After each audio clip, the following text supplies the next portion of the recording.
Salve lá na igreja com a graça, no nome do Senhor Jesus. Bom dia mais uma vez a todos. Hoje é uma manhã especial. Amanhã o Senhor já falou grandes coisas. E a gente vai lembrando que o Senhor vai falando desde o começo do culto. O primeiro louvor, o segundo louvor, a palavra, a pastora Patrícia, os louvores dos jovens.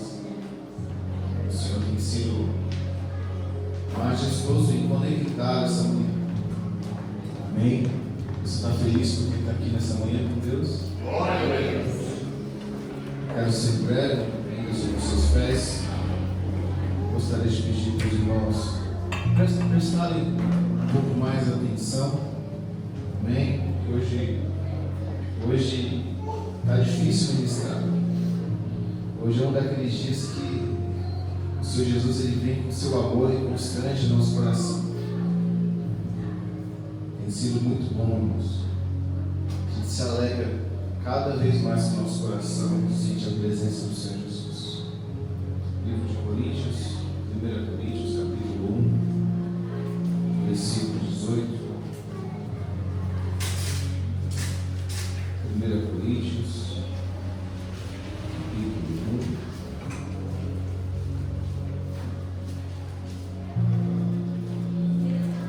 1, verso 18.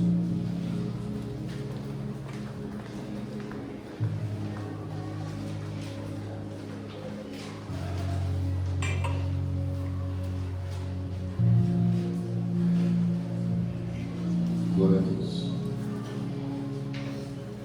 Hoje eu vou tentar pregar na velocidade 1 do WhatsApp. Vou treinar 1, mas é devagar. A gente pastor não vai correr para 3, nem sei se tem até 2, né? Fica rápido, falar pouco hoje. Hoje eu vou usar o som do pastor Roberto um pouquinho, mais calmo. E aprendido também, irmãos. Glória a Deus. Achado? Diz assim: porque a palavra da cruz é loucura para os que perecem, mas para nós que somos salvos é o poder de Deus. 19. Porque está escrito: destruirei a sabedoria dos sábios e aniquilarei a inteligência dos inteligentes. Onde está o sábio? Onde estão os escribas? Onde estão os inquiridos ou inquiridor deste século? Porventura não tornou Deus loucura a sabedoria deste mundo? Visto, versículo 21, visto como na sabedoria de Deus o mundo não conheceu, a Deus a sua sabedoria aprove, a Deus salvar os crentes pela loucura da pregação. 22, porque os judeus pedem sinais, os gregos buscam sabedoria, mas nós pregamos a Cristo crucificado, que é escândalo para os judeus, loucura para os gregos. 24. Mas para os que são chamados, tanto judeus como gregos, lhe pregamos a Cristo, poder de Deus, a sabedoria de Deus. 25. Porque a loucura de Deus é mais sábia do que os homens, e a fraqueza de Deus é mais forte do que os homens. 26. Porque vede, irmãos, a vossa vocação, que não são muitos os sábios segundo a carne, nem muitos poderosos, nem muitos nobres que são chamados. Mas Deus escolheu as coisas loucas deste mundo para confundir as sábias. E Deus escolheu as coisas fracas deste mundo para confundir as fortes. Deus escolheu Deus escolheu as coisas vis deste mundo e as desprezíveis, e as que não são, para aniquilar as que são. E as que não são, para aniquilar as que são. 29. Para que nenhuma carne se glorie perante a ele. 30. Mas vós sois dele, em Cristo, ao qual para nós foi feito por Deus sabedoria, e justiça, e satisfação e redenção, para que, como está escrito, aquele que se gloria, gloria-se no Senhor. Amém? Pode tomar seu assento, dando glória a Deus e aleluia. Irmãos, estamos diante de uma pregação do maior pregador do gentio. Eu gosto muito de falar sobre Paulo, porque Paulo, ele me leva a perceber que tudo que nós fazemos ou façamos, primeiro fazemos para a glória de Deus, e segundo, é muito pouco o que podemos fazer, o que estamos fazendo perante tudo aquilo que a igreja primitiva já fez. Irmãos, talvez você pode perguntar assim, mas o que está acontecendo com o pastor hoje? Hoje, de ontem para hoje, durante essa madrugada, eu lendo a Bíblia, e eu vi o quanto, eu percebi um pouco quanto fazemos pouco. Não vou colocar no plural, mas eu vou colocar no individual, para mim mesmo, o quanto eu faço pouco do Senhor. Ontem, nós acordamos das 9 às 10 da manhã, estivemos aqui para consagrar ao Senhor, para orar, para interceder. Saímos daqui, corremos para casa, fazemos algumas coisas. Logo após o almoço, fomos lá no Santo André. Ficamos a tarde toda lá, alcançando almas, cuidando daquelas crianças, vendo aquele trabalho lindo do Evangelho de Cristo, onde eu tive a oportunidade, junto com a minha esposa e alguns irmãos que estavam ali, de evangelizar algumas pessoas, de ver quantas pessoas são carentes de boas palavras, de palavra de Deus, e às vezes nós ficamos trancados dentro do templo, ouvindo para nós, enquanto nós precisávamos fazer como Paulo, pregar o Evangelho de Cristo Jesus. E eu percebi, irmãos, que ao sair dali mais ou menos umas 6 horas, 5, 6 horas da tarde, vim correndo de volta para casa, cheguei em casa, tomei um banho, corri de novo, um culto de casais ali na igreja à noite, saímos ali quase 11 horas da noite, foi uma bênção. E quando a gente acha que o dia acaba, a gente senta na mesa, depois que todo mundo vai dormir, para nós podermos estudar um pouco da palavra, para podermos ministrar logo pela manhã. E eu entrei nesse culto hoje e perguntando para o Senhor, Deus, mas eu fiz algo para o Senhor ontem, mas automaticamente a resposta que vem do céu é: você não tem feito nada. Você não tem feito nada. Isso toca o nosso coração, porque podemos usar todos os argumentos possíveis, mas Deus, eu fiz, eu faço, Deus, eu cuido de pessoas. E quando a gente olha para a mensagem que nós vamos pregar nessa manhã, nós percebemos que realmente nós não estamos fazendo nada, ou se estamos fazendo é muito pouco. Eu não estou dizendo isso para a igreja, eu estou dizendo para mim. E é como se Deus falasse no meu coração: filho, eu preciso que você faça mais. Eu preciso que você faça mais. E essa palavra do Senhor desde o começo do culto tem ferido, mas alegrado o meu coração, porque nós percebemos que tudo que nós fazemos, primeiro fazemos para a glória dele, e segundo, é muito pouco que eu posso fazer. Mas pastor, você está com a porta aberta, está pregando a palavra do Senhor, tem mais ou menos 60, 70 pessoas que estão constantemente ouvindo a palavra através do altar, mas irmãos, o altar não é do pastor, o altar é do Senhor. E eu percebo o quanto que eu podia fazer mais e acabo não fazendo, o quanto que eu poderia me doar mais e acabo não me doando, mas mesmo fazendo pouco que eu faço, não é nada perante a palavra de Deus, perante aquilo que eu poderia fazer. Irmãos, eu estou dizendo diante de um texto no qual Paulo está ensinando sobre a cruz, porque a palavra da cruz é loucura para os que perecem, mas para nós que somos salvos é poder de Deus. Você pode dizer assim: a cruz é poder de Deus. O paradoxo da palavra cruz, ou melhor, o paradoxo da cruz talvez seja algo que nos remete, irmãos, a uma conexão com a cruz. E é com esse sentimento que eu estou nessa manhã. É de perceber o quão grande a dor nos traz a paz. É de perceber o quão difícil é entender a mensagem da cruz. Léo, se você puder só aumentar um pouquinho o fundo está zumbindo aqui. O nosso retorno está muito bom.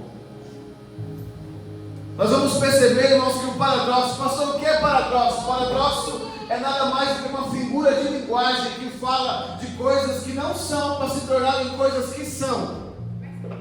Por exemplo, quando a gente diz, eu falo muito quando eu estou calado. Ninguém fala muito quando está calado. Sim ou não? Eu estou cansado por não fazer nada. Então são coisas que não remetem, a palavra não entra na figura de linguagem do que realmente ela é. Nós usamos um termo diferente daquilo que é verdadeiro. E quando nós vamos para a palavra de Deus, nós falamos da cruz como algo que nos alegra, como algo que traz remissão, redenção, como algo que nos traz a conexão. Porque éramos perdidos, estávamos distantes, ovelhas desgarradas, e agora Cristo nos resgatou através da cruz, irmãos. E quando nós entendemos sobre cruz, cruz não é algo legal, cruz não é algo que nós podemos viver e simplesmente olharmos isso com honra, com alegria. Mas é engraçado que essa mesma cruz que foi desonra, é a mesma cruz que nos trouxe a honra. Para os judeus, para os gregos que não entendiam o que estavam simbolizando a cruz naquele momento, a cruz do Calvário, talvez seja o maior paradoxo que existiu. Não existiu um paradoxo maior, uma figura de linguagem maior de provar aquilo que não era para aquilo que se fez, através do pior castigo que existia. Irmãos, Paulo está pregando uma palavra que outrora ele viu lá no Velho Testamento. Irmão, diga assim comigo assim, ó. A igreja pregava a palavra de Deus. Os fariseus estavam baseados na palavra de Deus. Porque nós confundimos algumas coisas. Nós precisamos entender o que é construir algo a partir de. E agora, viver com a informação que tenho. É como se você estivesse agora escrevendo um livro da sua vida. É algo que não existe, mas você começa a escrever e começar a relatar a alguém aquilo que você viveu, aquilo que você tem como experiência. Mas automaticamente existe alguém que veio antes de você que construiu uma base. Diga assim, base. A base do Novo Testamento era o Velho Testamento. A Bíblia que Paulo pregava, o fariseu, Paulo, o fariseu convertido ao cristianismo, a Bíblia que ele pregava, irmãos, era o Velho Testamento, não existia, irmãos, o Novo Testamento. Paulo estava construindo o Novo Testamento. Jesus estava construindo o Novo Testamento. Os evangelhos de Jesus Cristo é a nova história, o recomeço, é a nova oportunidade, é o novo tempo, é o novo fundamento, é as novas regras, as novas doutrinas, o novo de Deus, é o Novo Testamento. Ou seja, irmãos, Deus tem duas fases: história e recomeço. Diga assim, história e recomeço. Mas o paradoxo veio para confundir aqueles que achavam que sabiam alguma coisa. Paulo, agora convertido ao cristianismo, ele pega a Bíblia antiga, ele vai na Torá, ele vai no Pentateuco, os 5 primeiros livros da Bíblia, para tentar explicar o que Jesus tinha acabado de passar. Coloca para mim, não, por gentileza, Deuteronômio 21, 23, 22 e 23. 21, capítulo 21, 22 e 23. Nós precisamos entender o que realmente fundamenta a palavra de Deus e o porquê que Cristo passou. Muitas vezes nós olhamos para a cruz e não entendemos o que ela realmente simboliza ou realmente significa. A morte de cruz não foi uma morte comum, não foi. O que os fariseus contestavam perante Pilatos não era algo comum, mas era tão somente a verdade que precisava ser exposta. Porque na mentalidade deles, a lei, que era o livro que eles tinham, era algo tão fundamental, era algo tão patriarcal que não poderia ser quebrado. Talvez você pode perguntar, pastor, o que era o Novo, o que era o Velho Testamento? Era a Bíblia do fariseu. Era a Bíblia dos mestres da sinagoga, não existia a história de Jesus. Por quê? Porque o novo agora era desconhecido, e o que eles tinham era informação diante de um livro que eles precisavam viver. Para quê? Porque eles estavam debaixo de uma lei, e lei essa que não poderia ser quebrada. Muitas vezes, irmãos, nós questionamos e dizemos: ei, você está pensando como fariseu, mas nós mesmos não reconhecemos o novo de Deus. Às vezes Deus está querendo que nós mudamos de fase, mudamos de ambiente, mudamos de tempo, mudamos de ações, e nós estamos aliançados, estamos presos naquilo que já passou, e não temos espaço para reconhecer o novo de Deus. Sabe quando alguém questiona para mim e fala: mas pastor, lá atrás eu aprendi assim. Eu te pergunto: lá atrás você aprendeu a história, passado, mas você se permite viver o novo? Você se permite viver um tempo novo, coisas diferentes? Ou você quer viver preso como fariseu no passado, não se permitir viver nova história, construir uma nova história? Olha o que o texto diz, irmãos: quando também em alguém houve pecado, digno do juízo de morte, e for morto e pendurado no madeiro, o seu cadáver não permanecerá no madeiro, mas certamente o enterrará no mesmo dia, porquanto é pendurado e maldito de Deus. Diga assim: maldito de Deus. Entendeu o paradoxo? Assim não contaminará a tua terra, nem o Senhor teu Deus te dá herança, em herança.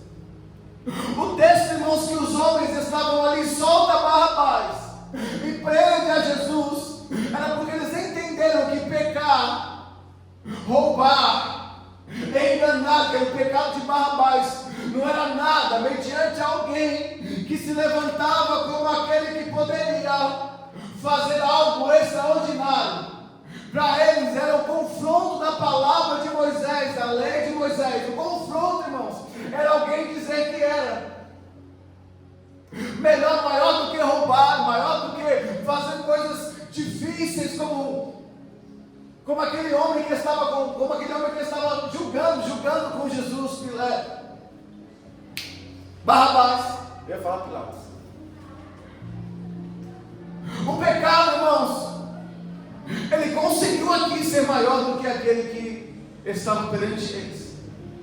Às vezes, irmãos, nós estamos perante a Cristo, Deus falando coisas no nosso coração, e nós estamos pregados em tentar fechar os nossos olhos e dizer: não, mas eu sei assim, eu aprendi assim. E às vezes você está dizendo: filho, eu estou te ensinando para você mudar de nível. Aleluia. Diga assim: se permita viver o novo. Abra os seus olhos para aquilo que está diante de você. O paradoxo da cruz, irmãos, talvez é uma das pregações que nós entendemos como a maior mensagem de toda a Bíblia. Porque Jesus agora ele começa a confrontar os fariseus. Mas os fariseus estavam dizendo: ei, a lei de Moisés diz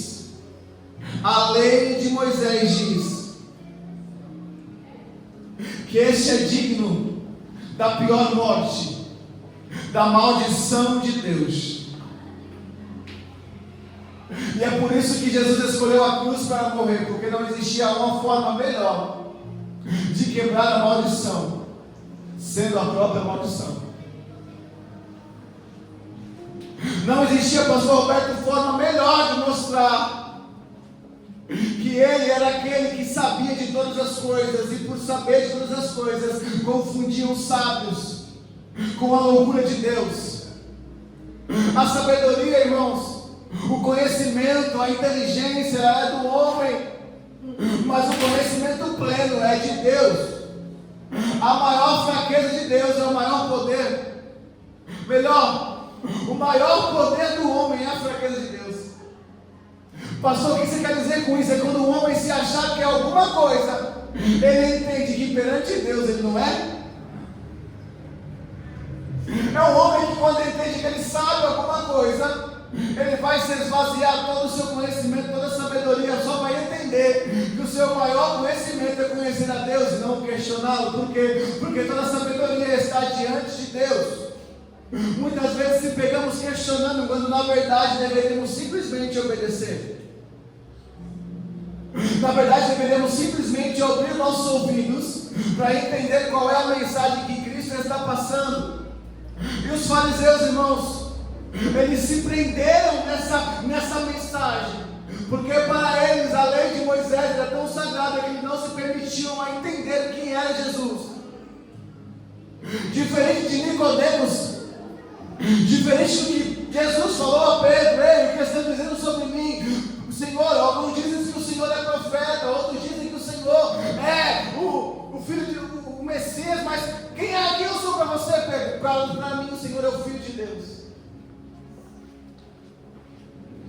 Talvez ficamos entendendo o cenário que Jesus estava pregoando, curando, sarando, restaurando pessoas, vivendo o Evangelho. Eles não entenderam, irmãos, o que estava escrito, que Isaías escreveu no Isaías 53, eles não entendiam. Os fariseus olhavam o Velho Testamento, eles entenderam a lei, mas não entenderam a profecia.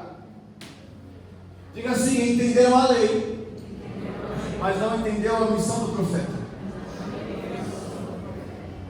Ao mesmo Velho Testamento, nos seus 5 primeiros, que diz a estrutura do povo judeu, as leis, os propósitos, as guerras, é o mesmo Deus que escreveu até Malaquias. Eles se prenderam em Levi, se prenderam em Deuteronômio, os 5 primeiros, mas se esqueceram daquilo que o maior profeta, ou melhor, o livro do maior profeta poderia estar escrito, irmãos. Isaías 53, eles não olharam, não detalharam que Jesus ele veio fazendo exatamente o que Isaías tinha profetizado, e se perderam nos seus costumes, nas suas religiões.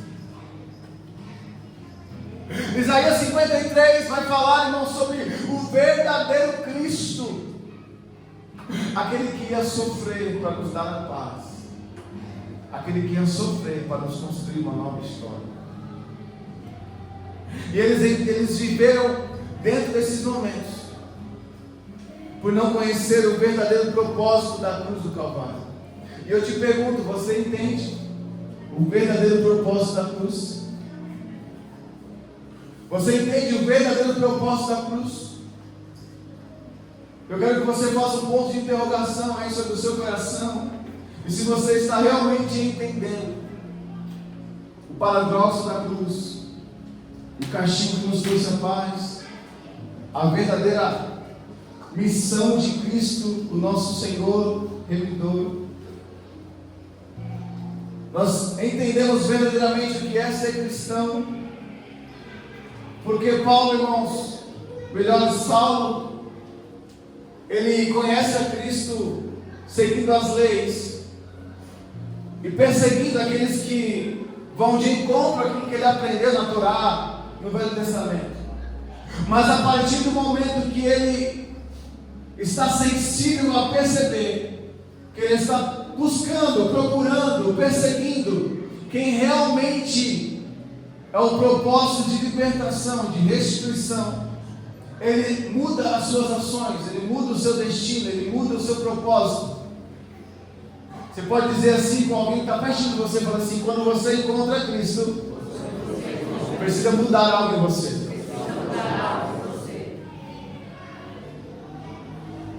Porque quando Saulo, agora convertido a Paulo, percebe que a sua maior perseguição era uma perseguição que não ia levar ele a lugar nenhum. Ele estava no caminho errado, ele estava na contramão, ele estava tomando decisões como fariseu, irmãos, perseguindo a Cristo, quando na verdade ele se converte, agora ele se torna um perseguidor, agora ele se torna alguém que está envolvido com as coisas do céu, porque Deus agora, Cristo Jesus, agora se revela a ele. E ao se revelar a ele percebe o novo de Deus, ele percebe: ei, tudo que eu sei eu não sei, a sabedoria que eu sei ela é loucura, porque tudo que eu sei é coisas que eu aprendi numa lei, mas agora eu preciso construir algo a partir dele.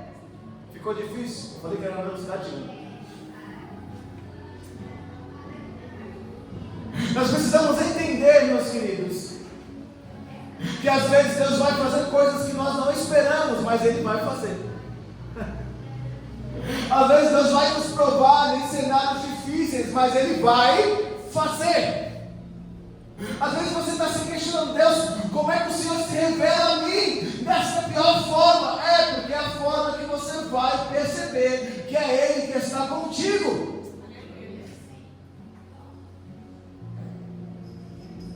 Talvez você é convicto da tua fé e não abre mão disso. Mas eu sei, você está igual aquela letra da música: eu nasci assim, eu morri assim, eu vou ser assim. Aí Deus fala: peraí, eu vou te confrontar um pouco, para você perceber o que eu sou capaz de fazer, só para você me encontrar, ou eu te encontrar. Deus vai na sua contramão, Deus vai na sua pior tempestade, para depois Ele aparecer a você. Nós gostamos de pregar sobre tempestade, nós gostamos de pregar sobre Jesus andando sobre as águas, nós gostamos de pregar sobre Jesus curando, sobre Jesus restaurando, mas Jesus, Ele sempre foi alguém, ou um ser, ou uma divindade, que Ele vai sempre na contramão daquilo que nós pensamos. Tome cuidado quando você acha que conhece a Deus, porque vai chegar em alguns momentos que Ele vai te surpreender. O azul. Vai chegar alguns momentos que Ele vai te surpreender. E quando Jesus deixar de te surpreender, é porque você não está mais sentindo a Ele, ou não está mais aberto a coisas novas. Eu achava que eu conhecia alguma coisa, irmãos, mas é fazendo que nós aprendemos. Diga assim: é fazendo que nós aprendemos. Se você agora, irmãos, pegar e resolver fazer um curso no Senai, você vai aprender a teoria é a palavra, sim ou não? Quando você entra no seu quarto, fecha sua porta para orar, é porque você vai ter conexão, você vai ter intimidade. Mas para você conhecer esse que agora você tem intimidade, você precisa saber a história dele, porque se você não sabe a história dele, você não sabe quem ele é. A Bíblia é o livro que revela a história de Jesus, irmãos. Então você conhecer Jesus, não dá para só orar, você precisa viver através dos seus conselhos. E viver através dos seus conselhos é tão somente através da palavra. O defeito da igreja é que queremos orar, queremos profetizar, mas não queremos saber sobre quem, e sobre quem estamos falando, sobre quem estamos profetizando. Talvez estamos andando como os fariseus. Conhecia a Torá, os 5 primeiros livros da Bíblia, conhecia o Pentateuco, mas se esqueceu da profecia de Isaías. Vivemos presos a versículos, vivemos presos a leis, vivemos presos através de coisas, quando na verdade precisamos começar a entender que Deus é muito maior e muito melhor. Eu digo, nós estamos num mês de princípios, sim ou não?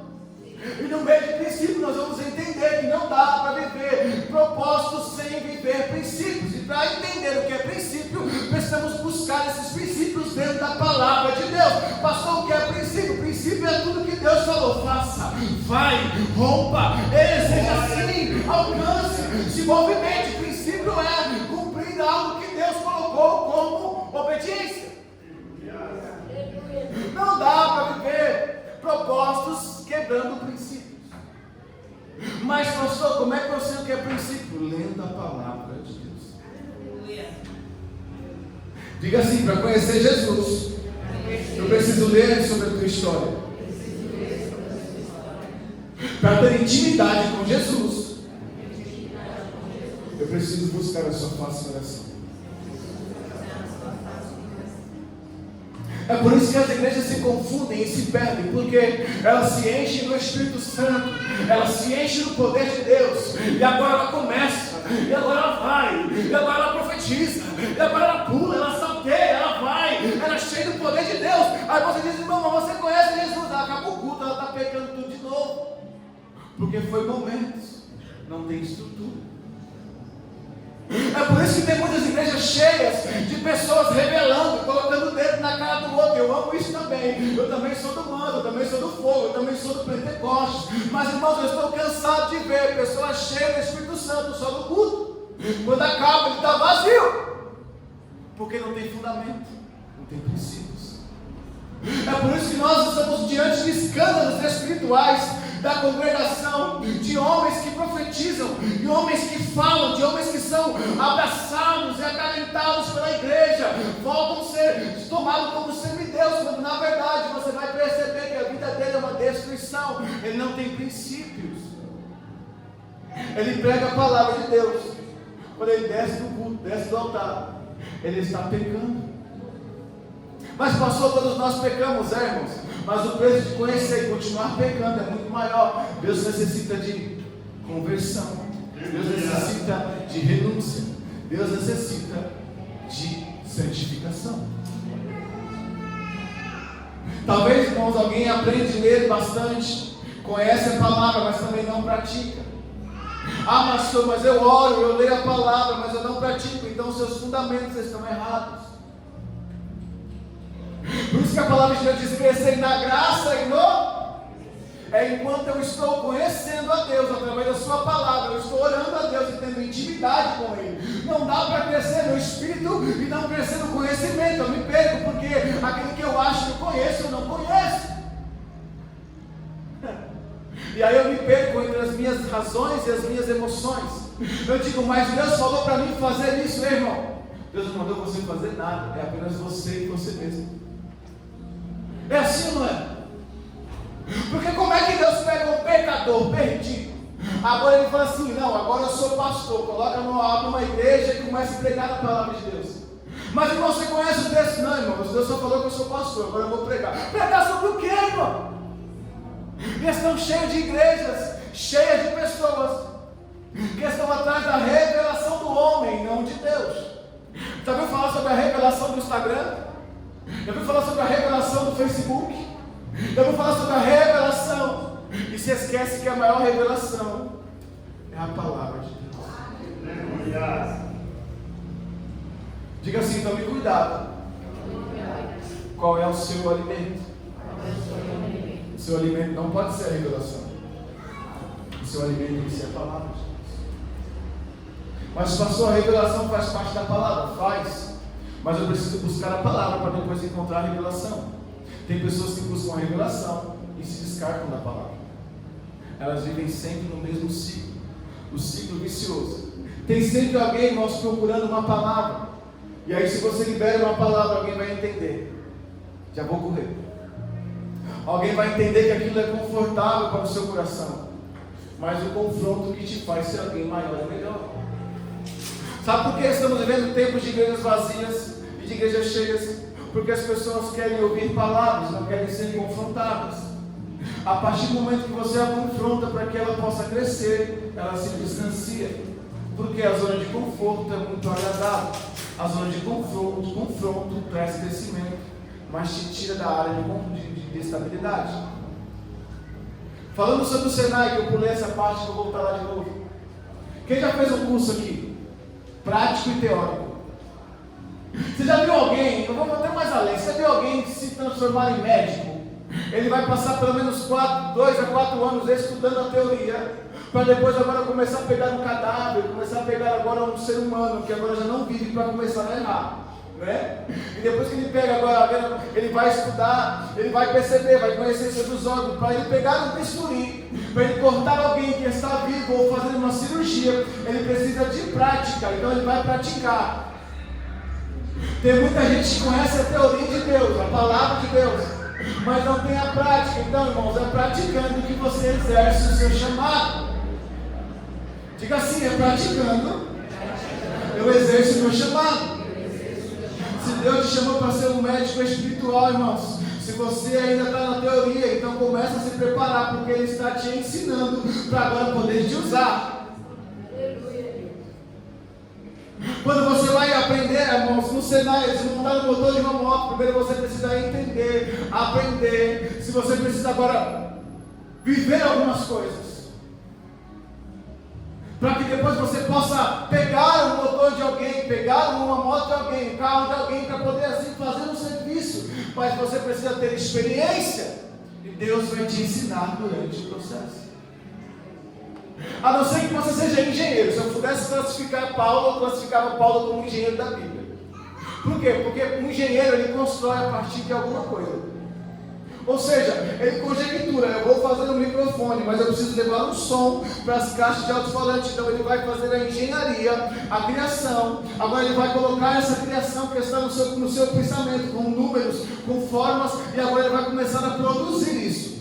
O que a palavra do Novo Testamento diz Paulo ele está pegando algo do passado e replicando, mas confrontando com o novo de Jesus Cristo. Ele está dizendo: ei, o castigo, a maldição de Deus no passado, de Deuteronômios, agora se tornou a maldição que nos trouxe a paz. A cruz é o maior sinal de que Deus não precisa explicar nada para ninguém. Ele é autoexplicativo, ele faz o que eu não entendo, para confundir aqueles que sabem, e aqueles que sabem percebem que a sabedoria de Deus é loucura para os homens. Então o que ele faz, pastor? Ele pega alguém, vou colocar de melhor essa frase. Ele pega o seu próprio eu, se esvazia, desce a cruz, ele morre por cada um de nós, ele passa por dor, passa por sacrifício, ele morre no primeiro dia, no segundo dia, mas no terceiro dia ele ressuscita. E quando ele ressuscita, ele olha como João 20, irmãos, a palavra do Senhor é Maria.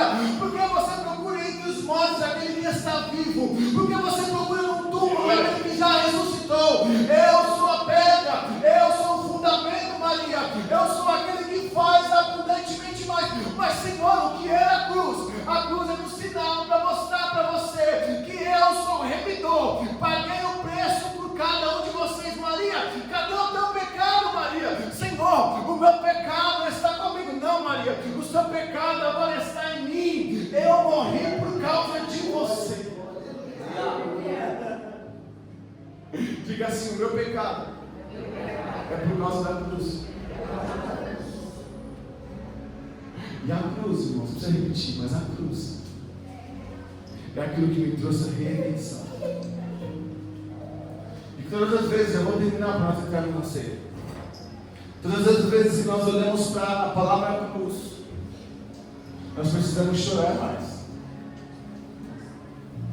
Buscando a Deus, irmãos, essa madrugada, e vindo ao culto hoje pela manhã, eu percebi que a cruz precisa ser uma das maiores pregações. Não é porque é culto de Santa Ceia, mas nós precisamos ser constrangidos pela cruz de Cristo.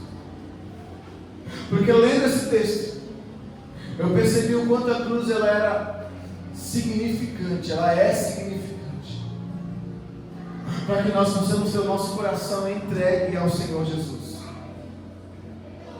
Já parou para pensar que ele morreu, se fez maldito, o maldito de Deus, perante aos homens, para que nós pudéssemos ser encontrados pelo Pai novamente? Como é que você é grato com alguém que faz algo para você?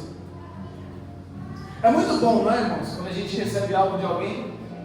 Sabe quando a gente está naquela situação que a gente está devendo muito? Quando a gente está devendo, como diz o pastor Roberto aqui, o cartão preto, o black, está lá, irmãos, os 3 cartões pretos com limite estourado. É impagável, impagável. É impagável. Você não tem condições de pagar aquela conta. O processo que colocaram sobre você é impagável. Diga assim: impagável. Aí chega alguém que você mal conhece, você ouve falar, e diz assim: ei, Roberto, como é que tá as coisas aí, filho? Dá não. Aquele estourou todo black lá, pô. E o outro ficou com a Dani. Tá pior ainda. E o outro, o Samuel, misericórdia. Todo dia ele quer um brinquedo novo. Aí você vai olhar a fatura e fala assim: tá ruim, Senhor, não dá para pagar não. O seu salário, tem aquela piada lá, né, que diz: irmão, tô velho, meu Deus do céu, escolinha do... E o salário, meu Deus, eu tô velho, me vejo a escolinha do professor, só para descontrair um pouquinho. Olha, irmão, o seu crédito com Deus, sim, ó. A sua fatura, Aí Deus falou assim: peraí, deixa eu pagar. Já recebeu aquele telefonema que pergunta para você assim: ei, tá tudo bem? Esses dias minha mãe recebeu, né, mãe? Foi bom, né? Lá da África. Oi, dona Márcia, como é que tá as coisas? Aí minha mãe falou assim: ó,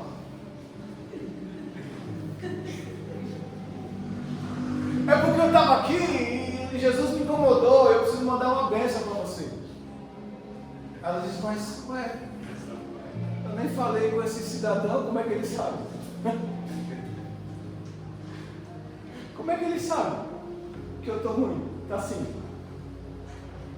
Mas Deus te conhece no profundo desse escondido do seu coração. Aí ele vem, você faz as suas contas, assim, é impagável. Não dá. Dava, mãe? Dava não. Eu sei porque eu acompanho ela. A máquina estava quebrada, ela disse, mamãe, vou comprar ela. Não, não compra não. Ela não. Está sem limite do cartão, está estourado. E aí, irmãos,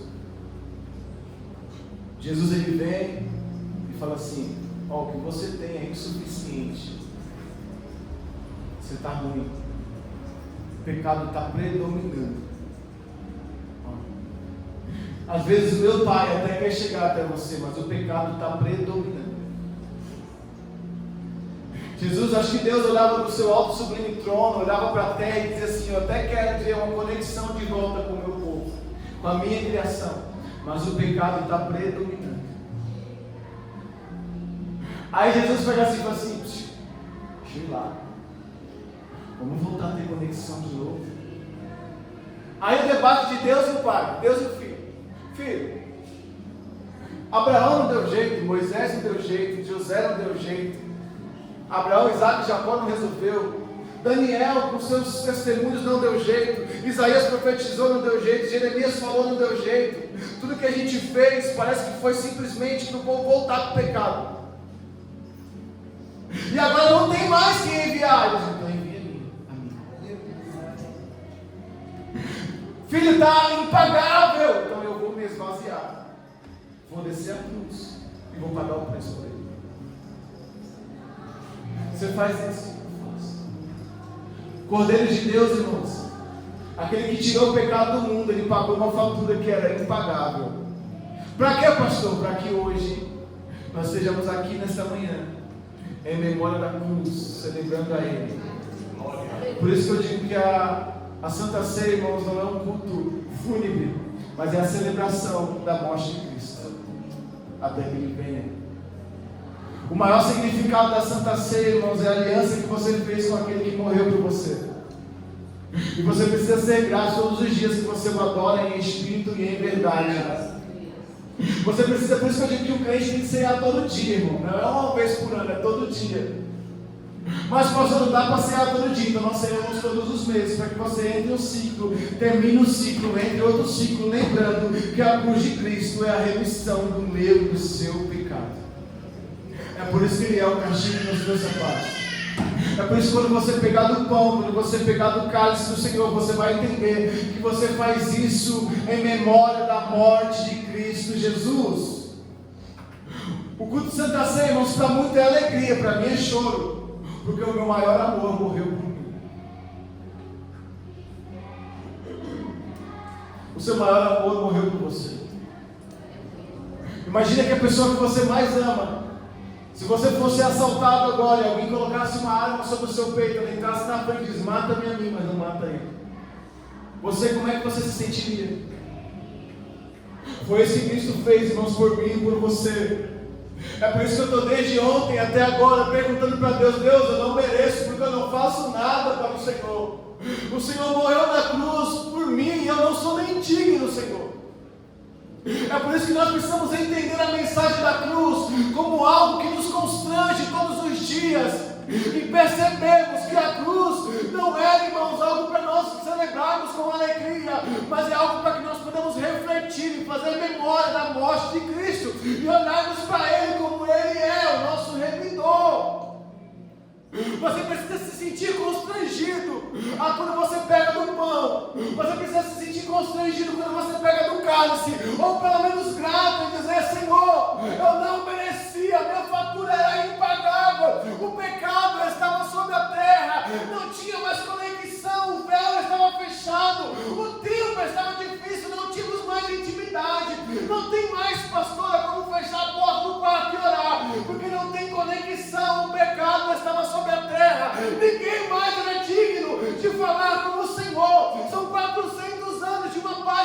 onde o Velho Testamento e o Novo não se conectam, mas Jesus veio para reconstruir e dar a mim e a você uma nova oportunidade, redenção. Você não é bom o suficiente, mas você é salvo pela graça de Cristo Jesus.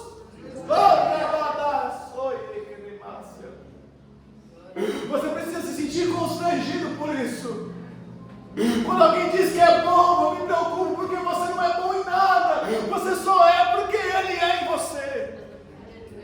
Mas pastor, eu prego bem. Irmão, você não prega nada, porque o que você prega é a palavra que está na Bíblia. Você tão somente é um instrumento. Você tão somente é um canal. Você tão somente é a boca que Deus usa para falar sobre alguém. Mas pastor, eu sei louvar. Irmão, você não sabe louvar nada, porque o dom que Deus te deu é dele, não é seu. Irmão, você precisa entender que a maior pregação do pregador é sobre a cruz, é sobre a palavra de Deus. Vamos voltar aos nossos princípios.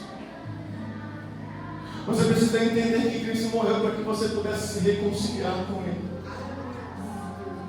Cristo morreu para que você pudesse voltar para a casa do Pai e dizer: Senhor, eu sei que eu sou falho, mas eis-me aqui a Ti, Senhor. Eu sei que eu não merecia, Senhor, mas eis-me aqui, Pai. A maldição de Deus me trouxe paz e se transformou em bênção sobre a minha vida. Os fariseus que não entendiam a mensagem da cruz, agora entenderam que eles fizeram a pior besteira que ele poderia ter feito. Ainda que o inimigo tomasse o coração daqueles que estavam ao lado de Jesus, ele não entendeu o que Jesus estava fazendo. Por isso que ele diz: a loucura dos homens é a sabedoria de Deus. Para muitos a cruz era loucura, para Deus era propósito. E é por isso que estamos aqui nessa manhã. Eu posso pedir para você se colocar sobre os seus pés.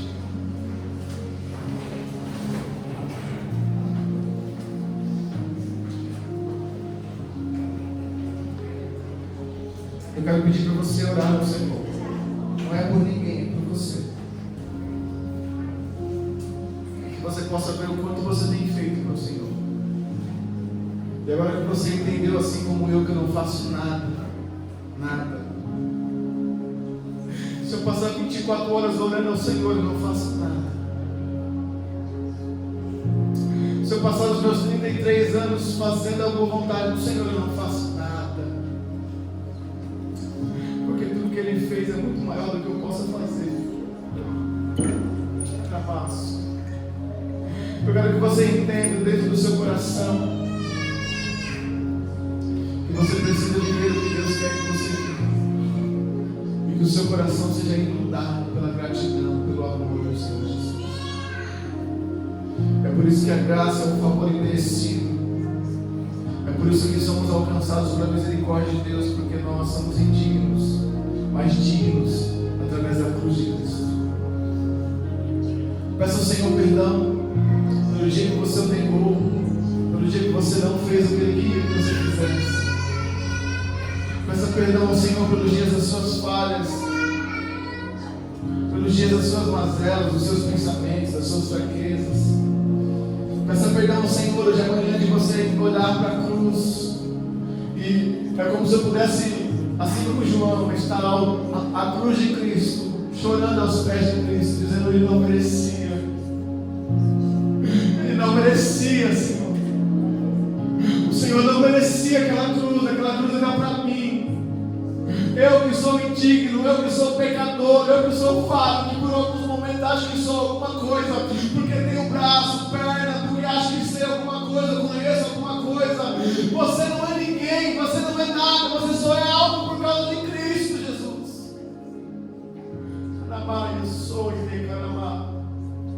Senhor, obrigado pela cruz. Eu peço perdão, Senhor, porque eu te levei àquele lugar.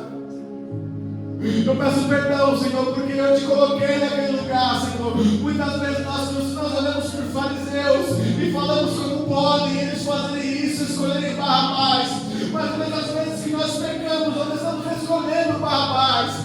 Muitas vezes que estamos diante, longe do Senhor,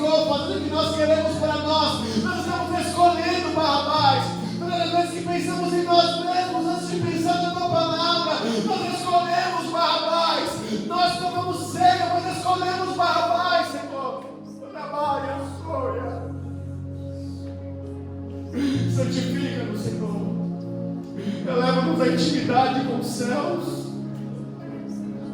O Senhor não merecia aquela cruz, Pai. Mas o Senhor cumpriu o teu propósito, e o teu propósito nos leva à redenção. Que possamos encontrar um caminho de santificação, Senhor, porque sem a qual ninguém verá Deus. Não adianta colocar uma roupa bonita, não adianta louvar, não adianta pregar, se naquele dia você estiver diante do Senhor e Ele te negar porque Ele não te conhece. Não adianta. Não adianta você colocar uma Bíblia e dizer que é crente sem viver o propósito de Deus, sem ser grato pela cruz, irmão. O pecado te afasta. Todas as vezes que você peca, Deus fecha de novo. Mas a redenção, a renúncia, mas o arrependimento te leva a voltar à casa do Pai. Você não é um lugar de visitação, você é a habitação do Senhor. Mas quando você vive em santidade, você alarga a tenda. Quando você vive em pecado, você tira ele de dentro de você. O pecado expulsa Jesus de dentro de você. O pecado expulsa o Espírito Santo de dentro de você. Quando você peca, você escolhe Barrabás. Quando você vem para o culto e adora o Senhor, você escolhe a Jesus. Seja grato aos céus. Todas as vezes que você pensar em pecar ou escolher as coisas deste mundo para os seus próprios prazeres, você vai dizer para a sua alma: eu estou escolhendo Barrabás. Todas as vezes que você escolhe renunciar e viver a palavra de Deus, você escolhe Jesus. Senhor, nessa manhã eu te louvo pela oportunidade, Senhor, de podermos comer do pão e beber do cálice. Porque é como se o seu sangue passasse sobre os umbrais dessa igreja, e nós estamos escondidos em Ti, Senhor. Guarde nosso coração para não pecar contra Ti, Senhor. Que os nossos preceitos, que o nosso altar seja um altar em santificação. Senhor amado, que haja vida sobre as nossas vidas, e essa vida seja a vida do Senhor. Eu te louvo, meu Deus, por toda a eternidade, até que o Senhor venha. Onde nós estivermos, esteja o Senhor também. Prepara lugar, Senhor, para a tua igreja. E obrigado, Senhor, pela tua misericórdia. Obrigado, Senhor. Eu sou grato ao Senhor porque era impagável, mas o Senhor escolheu pagar o preço por nós. E hoje, meu Deus, está liquidado essa fatura. Todas as vezes que pecamos ou passamos o cartão de novo, o Senhor vem através do arrependimento e diz: eu vou pagar de novo. O arrependimento traz conexão de volta ao trono do Senhor. Obrigado, Deus. Você pode aplaudir o Senhor por essa palavra.